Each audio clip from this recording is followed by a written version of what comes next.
Um, Attention, please.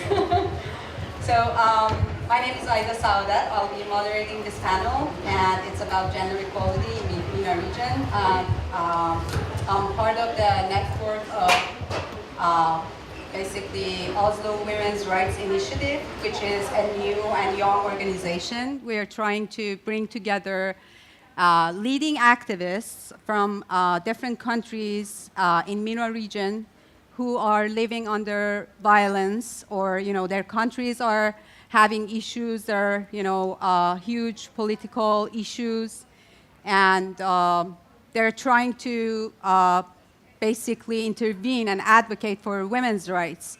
So mostly they're leading women's rights advocates and scholars and promoting gender equality and women's rights.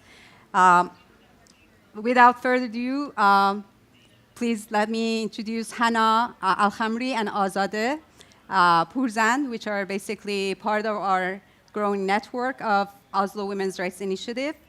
And we will start with basically, I will go ahead and read through their bios for you. Hana is a Yemeni Saudi activist who has been a female journalist as well. She has been writing in the city of Jeddah for local newspapers, commenting on women's issues and, defending women's rights and gender apartheid in the kingdom. And she has been working in a segregated office for 5 years. She has an extensive background of, firsthand experiences of gender inequalities in her workplace and also in her private life. And also, Azadeh is a prominent independent human rights defender and researcher in the field of women's rights and civil society. She is executive director of Siamak Purzand Foundation, which is dedicated to the promotion of freedom of speech in Iran.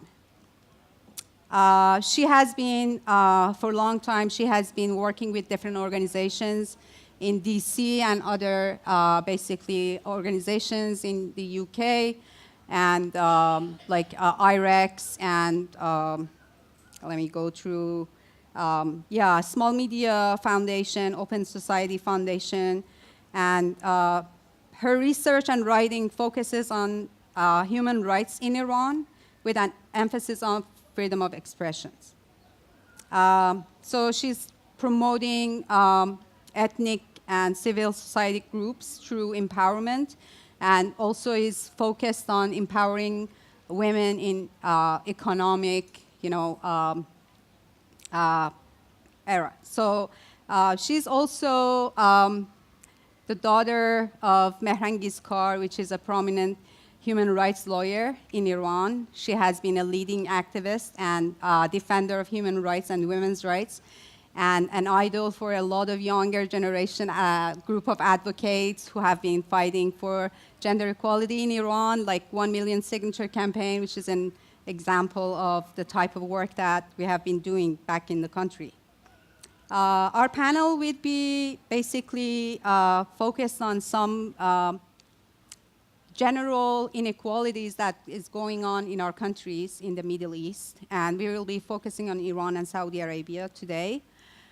And let's start with Azadeh, and could you please elaborate about examples of these kind of inequalities that will affect women's livelihood and their life on a daily basis, and also if you could touch on the basically how women's rights activism back in Iran or gender equality activism will affect that sort of activities and how that impacts women's lives.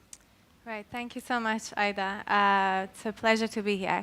In terms of, I remember Aida and I spoke about the status of women's legal rights in the Middle East, and that got me thinking about where do we really stand as women in this part of the world. And it's interesting because we all work in our small bubbles, not just on a specific country, but as activists, as dissidents. We really work within a small networks of individuals and advocates. And then when you start to think beyond that, you realize there's so many common challenges.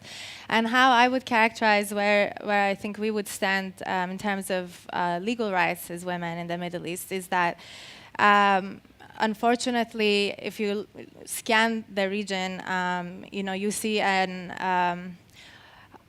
almost like an inseparable marriage between religion and the law. And without necessarily wanting to single out Islam, I think that is inherently problematic, partially because at least, I know in my religion, Islam, the division of labor or the roles of individuals is defined throughout their personal and societal life based on their sex, basically. It's like sexually segregated. And that goes throughout the entire foundation of the legal system. And so when there are attempts for reforms, in order for individuals not to become immediately dissidents or passing the red lines, there needs to be, usually what happens is women's rights advocates work with clerics or religious authorities that have a more progressive interpretation of Islam to offer when it comes to women's rights. So while those reforms in theory may approximate a level of equality in different arenas, I think it still inherently remains not equal. And so I think that's what we see throughout the region, and specifically when it comes to Iran, I can think of, in particular, family law that is discriminatory in Iran, from anywhere from the minimum age of marriage to the woman's right to divorce, to guardianship, to custody of children, to the necessity for having male guardianship, on and on. And when it comes to public life, as you probably have heard, with the freedom of to your body and what you wear, essentially the Islamic veil being mandatory, is an issue. For us, it's actually a legal issue. It's not just normative. When it comes to freedom of speech, political participation, when we have successes, when we have victories in Iran, it's often the government hijacks even our victories and makes it its own victories. But this is truly the result of many women's rights advocates having gone through harassment, imprisonment, alienation, exile, you name it. And so even our small victories are taken away from us. And then they become part of the, negotiation and bargaining that the different sectors of the government have with, among ourselves.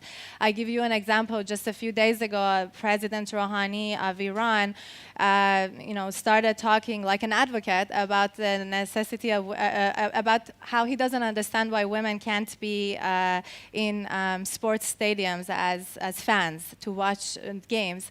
And if you wouldn't know who he is, you would think he's probably the most prominent women's rights advocate of the country.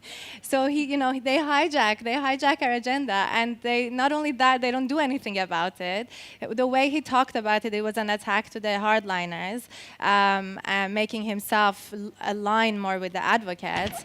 This is Mohammed bin Salman conspiracy. Sorry. And that's another example. No, I'm kidding.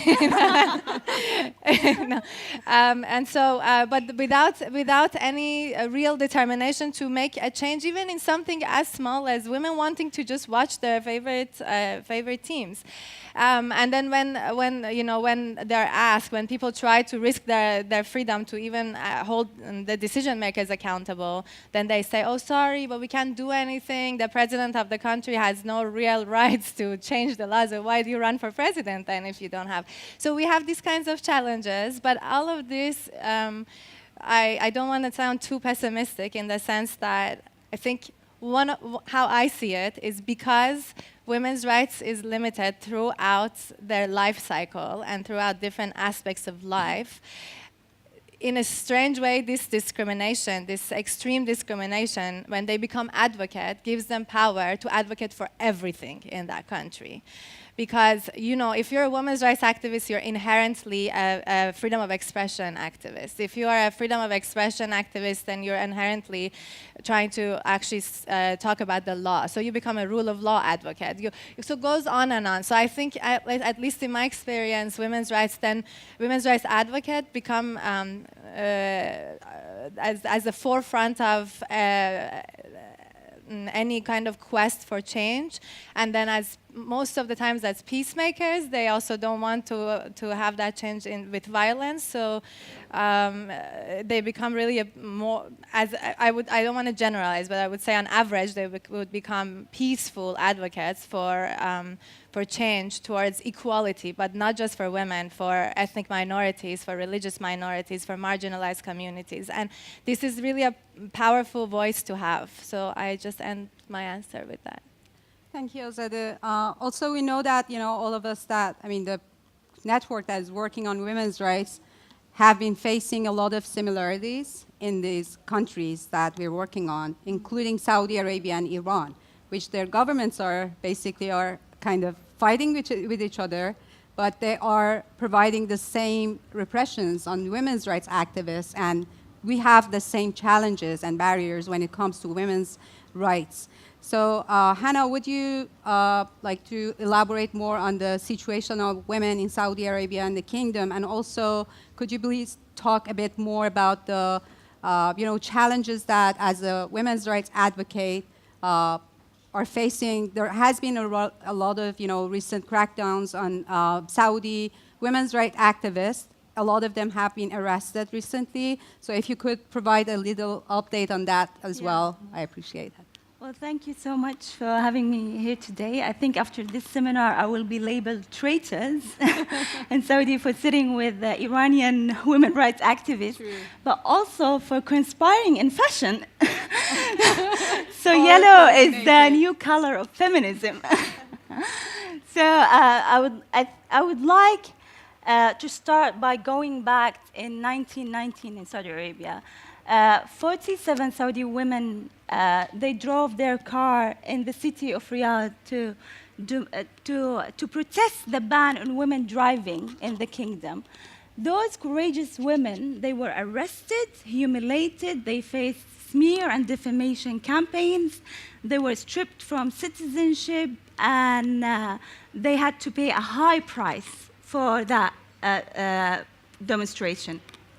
The person that was behind this severe punishment on those women was Salman bin Abdulaziz, the former governor of the city of Riyadh, and he is the current king of Saudi Arabia.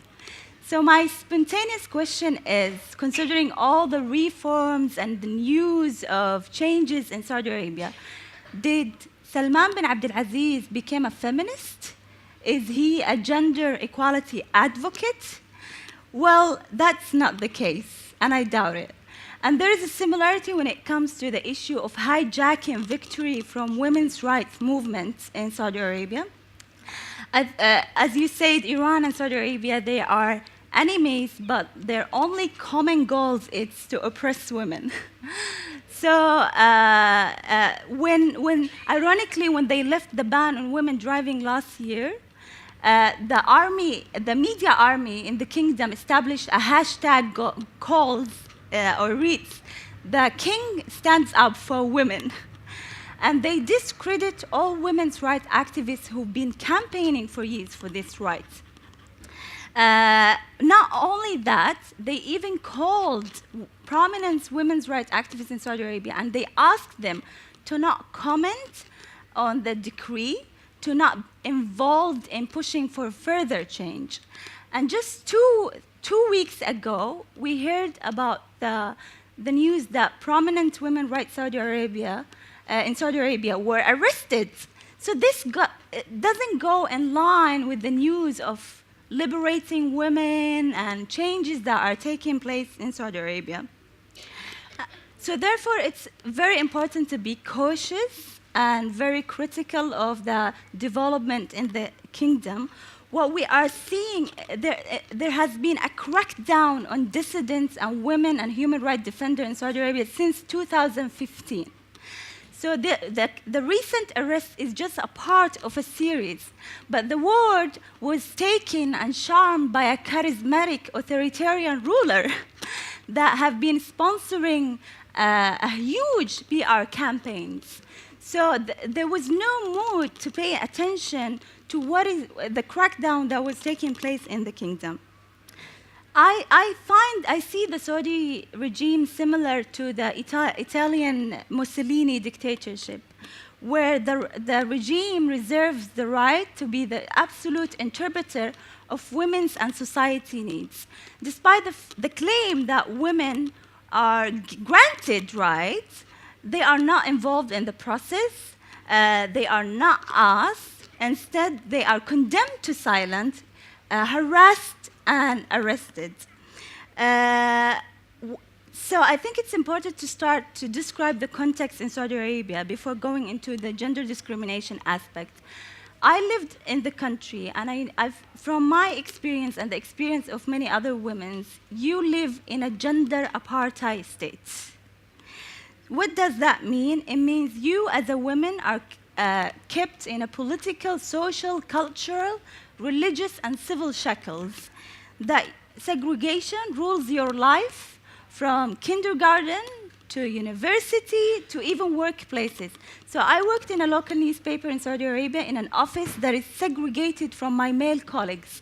If I met my chief and editor in the street, I would have never recognized him. So, I mean, this, and women remain minors forever.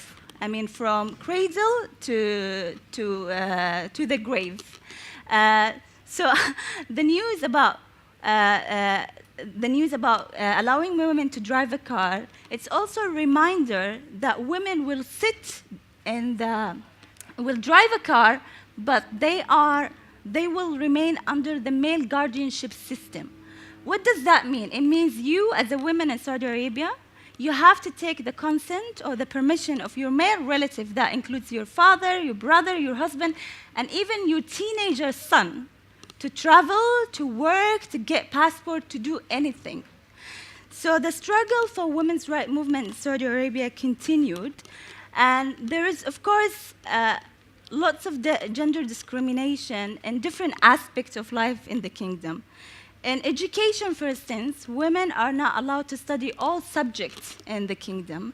When I started working as a journalist, women were not allowed to study journalism, for instance. The court system in Saudi Arabia is a male-dominated, so when you enter the court, and all people who are working and the judges are religious scholars, so they ask you to cover your face. They are completely biased towards men. So it's a very harsh environment for women to access. Major state institution in Saudi Arabia, it doesn't allow women to access it because you have a patriarchal structure. Even if you have and some of the institution opened a women's section, but they are toothless. They don't have any power or influence.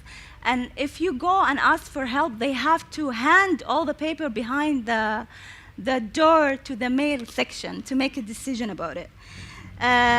So there is an issue of free mobility. I know I was happy when I heard about lifting the ban on women driving. Women cannot drive yet. This will be in effect in next month. Yes. But there is an issue of free mobility for many. It was like a serious issue for free mobility for many women. Also, I mean, not having a public transportation that is accessible to everyone, plus that women were banned from driving, has contributed to the high rate of female unemployment in the country. But let's remember also, despite the fact that it is good news, driving a car is also an economic question. Does all women offer to pay 600 euro to go to driving license? Another aspect that is, another group that is never discussed in Saudi Arabia, the fact that there are poor Saudi women in the society. And in Saudi Arabia, your invisibility and vulnerability increases depending on your socioeconomic background. And those group of women driving car, it means nothing to them if they are not economically empowered. Ironically, because it's an oil-rich country, it sponsors the perpetuation of the patriarchal system. For instance, when they allowed female students to get scholarship and travel abroad, they also sponsored the fact that they were going to take with them a male guardian to accompany them during their study, even though that this male guardian won't do anything. So the system is a patriarchal. It try to sponsor and support in any way the perpetuation of the patriarchal structures. So, thank you, Hannah. I think everybody knows that working as a women's rights defender or advocate means that we put a gender-sensitive lens through every aspect of women's life and try to highlight those aspects that are discriminated by the law, by the culture, but by different factors that are involved. So when it comes to the topic of peace, security, and reconciliation, how does that reflect women's life? Because, you know, we are living, I mean, MENA region is kind of, you know, on turmoil. It has been for a long time, but there has been a lot of, you know, developments, countries, I mean, governments trying to take a stand and, you know, at least run a propaganda campaign and a PR campaign that we are trying to address these issues. But I believe that there is some lack of security in women's lives in every aspect, no matter if they're living as a ordinary women in the society and they experience it in their day-to-day life, or as a women's rights activist. So what does it mean to have a gender-sensitive lens on security and peace and reconciliation? Azada, do you want to? Yeah, I think one of the things that is very important to remember is with conflict, we may also lose some of the minimalistic victories that we were talking about, are anyways hijacked from us, but we may even lose those. So I think conflict will take us back more likely than not to where we started, and really risking even the smallest of the things that women's rights advocates have achieved with a lot of hard work and consequences. But that aside, I also think that the problem is because also we're not in a situation where we have full equality of any kind. We then can't also, as women, play a role in bringing peace back in a way that we think we can.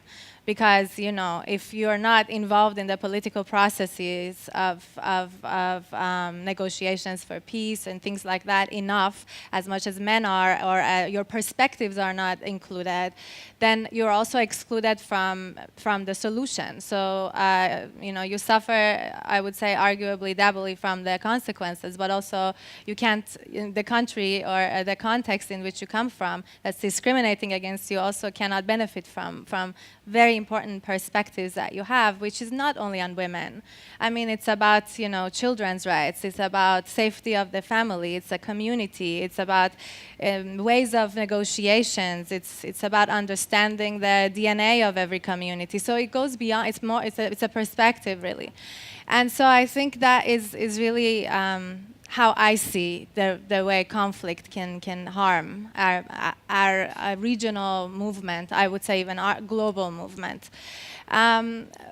But stepping outside of the conflict zones that, you know, I think has its own rhetoric, and I may not be the best expert in conflict zones, which also can include displacement, you know, anything, the process of asylum seeking for those who have to leave, refugees, all of that.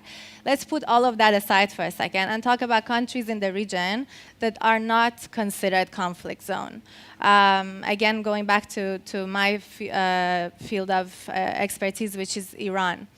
what happens is every single time there is a shadow of a war or there is a shadow of a potential conflict, or because of the fact that we are in a conflict region, the government, the state uses this as an excuse to further repress women, because suddenly other things become priority. You know, suddenly this doesn't take priority at all, I don't know how these kinds of governments can do it, but they do it cleverly in the way of putting, for instance, economic well-being against women's rights. You know, so for instance, when it comes to the job market, Iranian women, I think that have a higher rate of higher education in Iran. They have a quite high rate of higher education, even if not higher than men. But it got to a point at some point that the government had to put quota for women to enter universities, negative quota, so that the men wouldn't fall behind. That doesn't translate into their presence in the job market. And a lot of the times when you try to get to the bottom of this, you know, the answers are, well, we've been under sanctions for so long, what do you expect from us? We first have to give jobs to men, to young men. You know, we can't, so even in this kind of a situation, it takes a backseat, you know, women's conditions.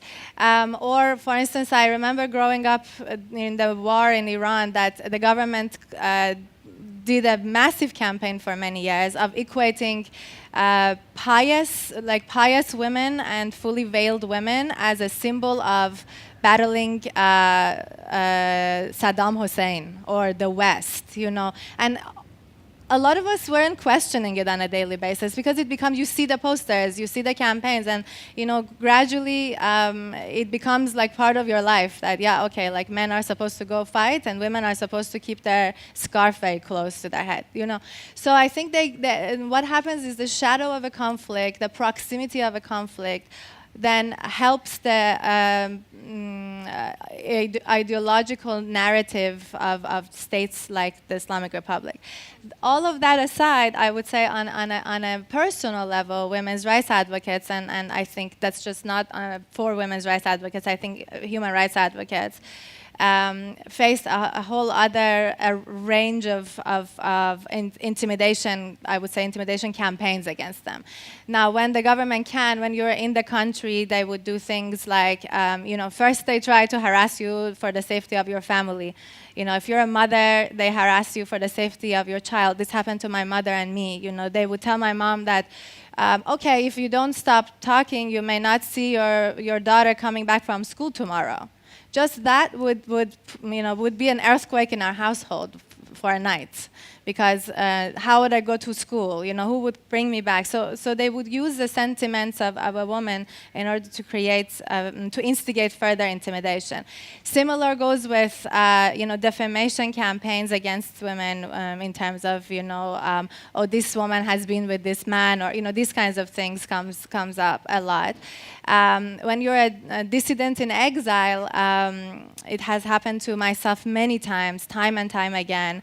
For instance, you know, the phishing attacks, internet, digital security becomes a question. I remember a few years ago, the government did a scheme of when a fake women's rights network was established with a fake website and everything, with names that we all know, prominent women's rights advocates that we respect, and it included invitations like this, invitation to come and speak somewhere and become part of our network. And many people trusted it and, you know, clicked on the links they shouldn't have. The digital literacy wasn't where it needed to be. And it really jeopardized many women's rights advocates, I would say, peace of mind, if not safety. Their families were at risk because all their emails now were in the hands of the government. That aside, it creates mistrust among women's rights communities because, you know, somebody would say, okay, someone may be working with the government, or why did you click on this link? Why didn't you know? So it creates a lot of distractions. I think it's distractions and disruptions that these kinds of governments really rely on for buying themselves time and prolonging the battles that should take much shorter to wrap up, really. Yeah, thank you. Hannah, what's the situation in Saudi Arabia? The thing is, women in Saudi Arabia are still fighting for their basic rights, unlike other women's rights movement across the region. So, and they are very admirable because they are not just fighting political patriarchal structure, but they also struggling against family, tribes, and religious establishments. But what is, I mean, national security issues in Saudi Arabia is often used as a way to crack down on dissidents, to silence them. And this was the nature of the recent arrest of Saudi women's rights activists. But what is interesting is to examine major decisions around women's issues in Saudi Arabia, because every time when women demand rights, she is never giving.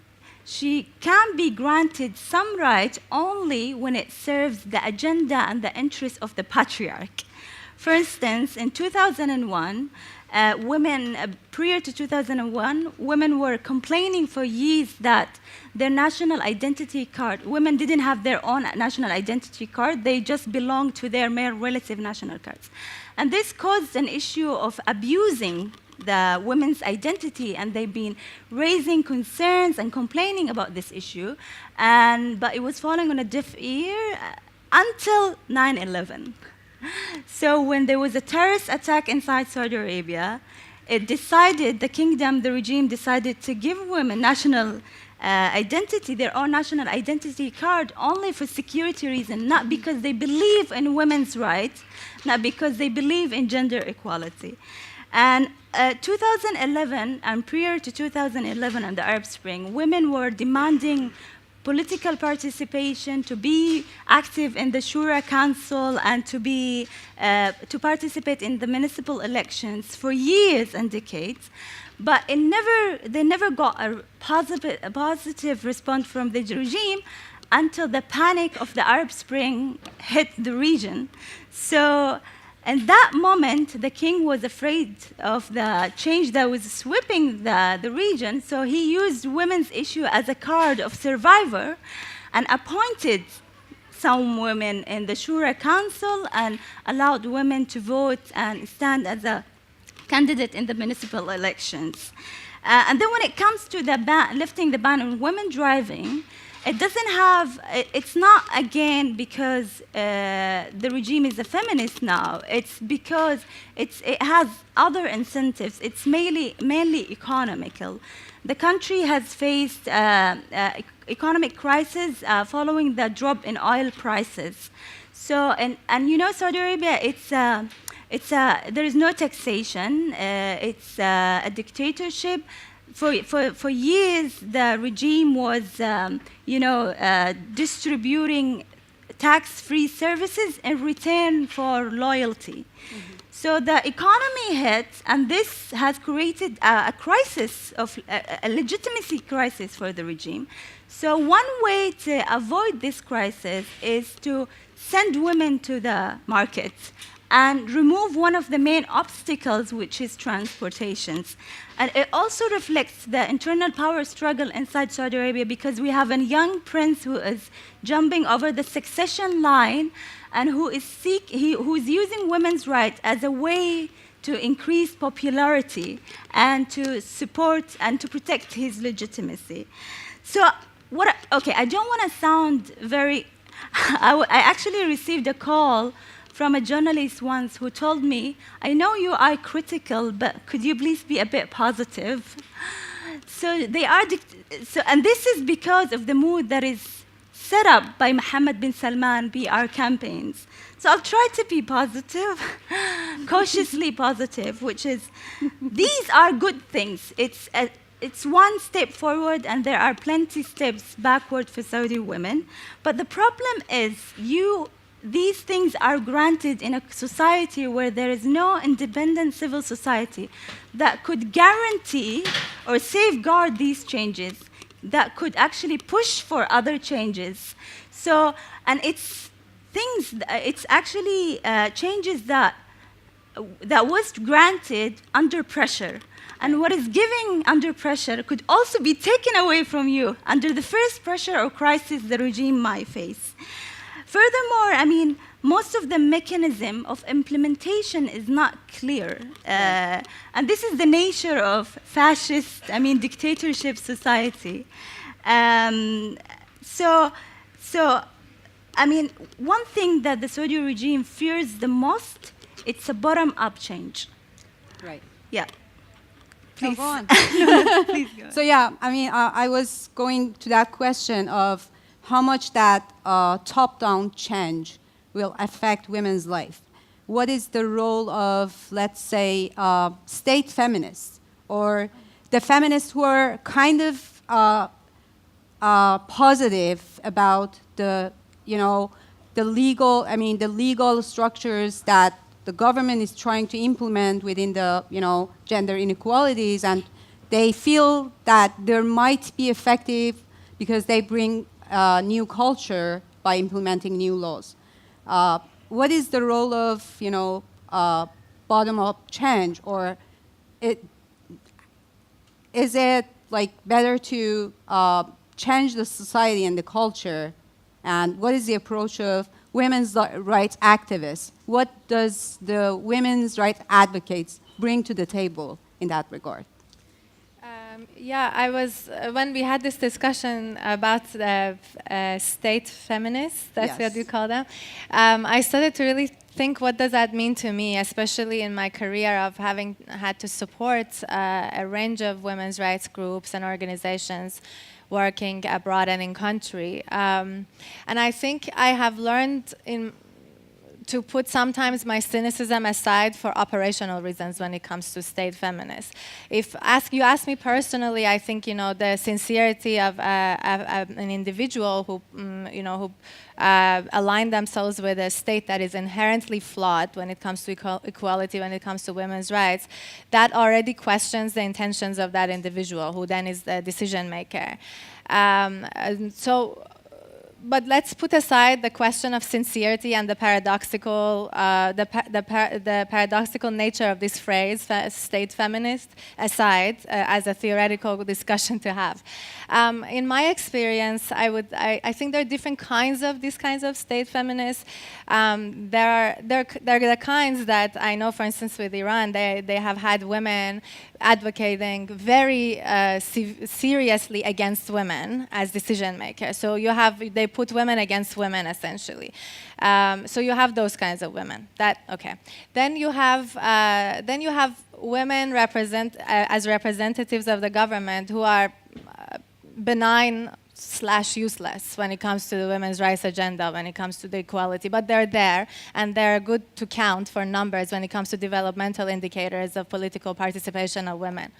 And then there are others who are, yes, they're part of the system, they have grown up as part of the system, but they seem to have a personal struggle with aspects of the system, if not the system is in its entirety, like how I have a problem. And their life, their context has allowed them to grow within the system, and let's say they become MPs or they become decision makers in various governmental institutions. And sometimes those women, those decision makers, those state feminists have quite an operational value when it comes to advocating for women's rights, because they're sitting in a seat that allows them to move this needle very slowly towards a direction that long-term may approximate equality. And so I don't think we should dismiss their role. I don't think we should dismiss their role. I mean, in Iranian parliaments, many bills have been introduced by these kinds of individuals, not always women, but also women. That doesn't turn into law because of the structure of the system that stops it at some point. But I think the fact that it's taken that far, it allows for, if nothing else, awareness raising. It brings a discussion all the way to the national level that it wouldn't happen otherwise. And these women's roles, these state feminist roles, is critical when it comes to these things. That they are under pressure by I would say the independent women's rights advocates. So let's not forget that. But I'm just saying, not as an operational strategy, they are useful. And then we also have women who are completely marginalized. They live in remote parts of the country. They're often from ethnic minorities, religious minorities. And the only thing that they have, it would be a city council representation. So again, we're talking about a very flawed government. Let's not forget that system. But they strategically choose to go and run for these kinds of subnational positions. And I think we have to stand up and really salute those women, because this is really, truly the only thing that they could do to get to that point, which is quite local, subnational. A lot of the times, people like me would maybe even not see it. For them to get there, they have paid truly high consequences. And so I always have a problem when we just entirely undermine, these individuals that are somehow affiliated with the system as people who are, as a result, not part of our movement, that's not part of our agenda. But I think that the categorizations are very important. Thank you. Hannah, would you like to shortly, because we are running out of time, I have So the common to wrap feature is patriarchal regimes. They try to do whatever it takes in order to maintain the system. And one way is to recruit women, to recruit women who serves the agenda and the interests of the patriarchal regime. And in Saudi Arabia, it's also, this is the case in Saudi Arabia. You have a pro-Saudi women voices who are actually selected and sent to speak abroad. You have also a sponsored Saudi women voices. They enjoy privilege. They are loyal to the regime narrative, and they sometimes actually discredit their fellow women's rights activists in the country and their narrative. And then you have a group of chauvinist Saudi campaigners inside the country who get platform to speak up, and they are against increasing rights for women. For instance, there is this well-known campaign, "My Guardian knows better what is best for me." And it's a combination of a national and religious element, and they are supported by powerful figures inside the regime. And then you have, of course, since it's a very conservative society, religious women voices who are against everything to improve women's rights in the country. And sadly, they are the majority, and they are encouraged by the system to actually to speak up and to be the dominated voice. On the other side, you have the reformists and women's rights activists who actually inside the country, who collect petitions, who go to the king, who ask for reforms and ending the male guardianship system.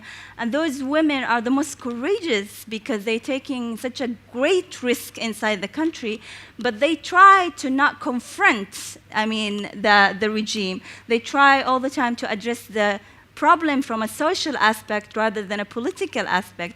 And then lastly, you have the revolutionary women's rights activists who are, the majority are in exile, and they believe that you cannot have a justice and a women's rights, improving women's rights situation without changing the political system, without having a constitutional monarchy, without having a civil society.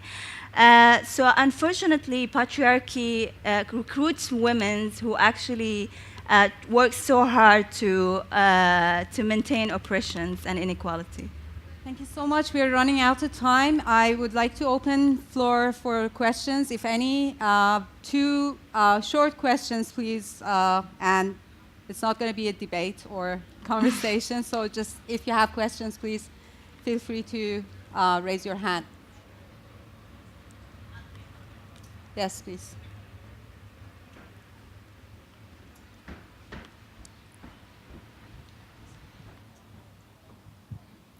Hi. First of all, I want to thank you for being here and encourage ladies around the world. And my question is to Hannah. I wanted to know what Saudi Arabia thinks about Sophia, the new. This is kind of futuristic question. The new robot. It's a. Thank you. Go on. Can we get more questions? Yeah, sure. Next question, if any. Yeah, sure. Go ahead. And then we will. I have a question for Hannah. And how should we interpret this crackdown on the women's activists coming so closely after MBS's announcement reform agenda? Is this MBS pushing back and defining the limits of reform, or is there an internal conservative constituency that's fighting back against MBS? Where do you think MBS stands? Well, okay. I'll start with your question about Sophia. It's just this Sophia image, the robot, it was part of branding image Saudi Arabia. And I remember when she came up, when she was revealed, and she was even giving a Saudi citizenship. Yes. Saudi women were outraged, and they were like, she's not real, we are real. Because, I mean, there are, women are invisible in the society. Saudi women who are married to foreigners cannot pass their citizenship to their children. So it was very offensive to women's rights activists, but it went viral. And it was one of the main coverage about reform and changes in Saudi Arabia. It's actually, there is a sense of loneliness among women's rights activists and human rights defenders in Saudi Arabia, because there is this mood that there are changes taking place, that we need to be positive, that no one wants to hear the critical aspect and the crackdown on the situation. And I know there are some journalists in this forum, and I encourage you, you remember the story of the emperor new clothes, the emperor who got someone to make this beautiful dress for him, and the two tailors told him that there are only this is a very invisible, and just people who are fit to their job will be able to see this dress, right? So I see Mohammed bin Salman, this king who's walking across the Western media, and all journalists are afraid to say that he has no clothes in, and instead they clap him. But there was one child who actually shouted out, "The king is naked." So I encourage you to be that child. I encourage you to look at the situation from that perspective, because the regime is naked. The regime oppresses women's rights defenders, human rights defenders, and for the sake of survivor. And when it comes to your questions, I was not surprised, frankly, because we know this is a patriarchal regime. Changes takes place only when the king wants and when it serves its agenda. And Saudi Arabia, it might be because of religious conservative, but nevertheless, the power of religious conservative can be challenged if there is a civil society, if there is pluralism in the society. But I think Mohammed bin Salman, there has been incidents recently because women rights activists in Saudi Arabia, they took the chance and they tried to push for further change. They start even collaborating with women's rights, international women's rights organization. There was a review of CEDAW report in Saudi Arabia recently, where one of actually the women who were arrested was there challenging the regime questions. So I think it's trying to send a message to women's rights activists that if you want a change, it should come through me, not outside the state. Right. You are not against the state. Everything should remain inside the state. Again, the same hijacking the agenda. Yes, very shortly, please. Thank you. 2 minutes. Okay, sure.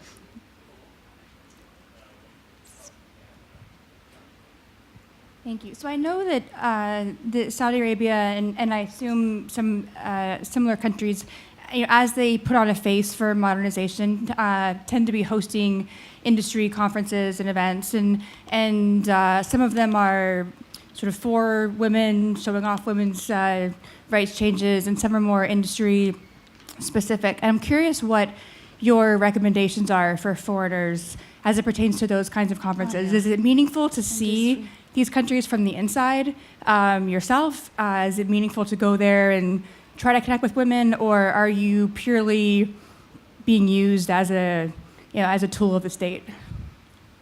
Please go ahead. Yeah, I mean, I think I'm going to leave the Saudi Arabia part for Hannah to respond, but we have a similar situation when it comes to Iran, because that, again, going back to the fact that women are present in the society because of their own hard work, because of the consequences they have paid, and the fact that you're dealing with a rather smart state when it comes to strategy.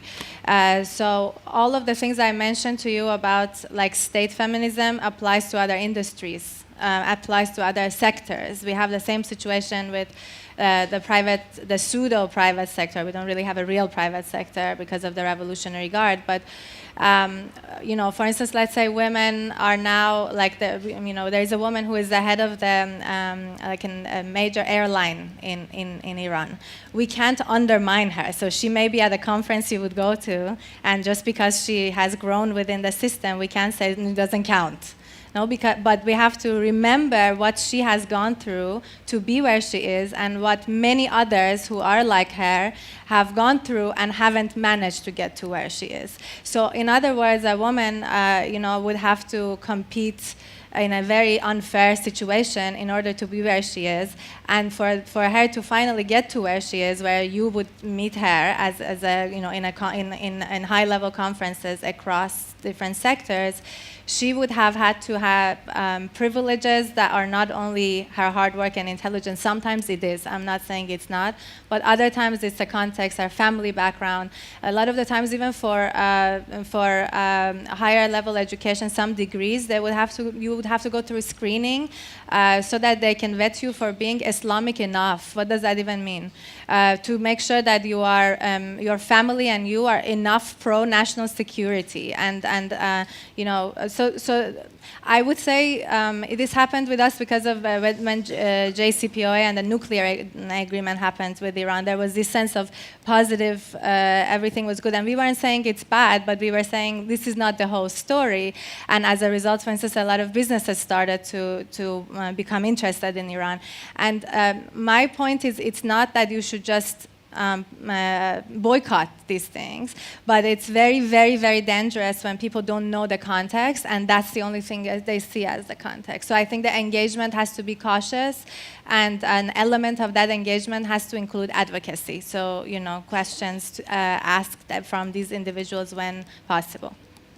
So with that, I have to wrap up. There is so much left to discuss, but unfortunately, we have run out of time. And I appreciate your attendance and joining us for this event. And I appreciate your presence here. Thank you so much. Have a wonderful evening. Thank you.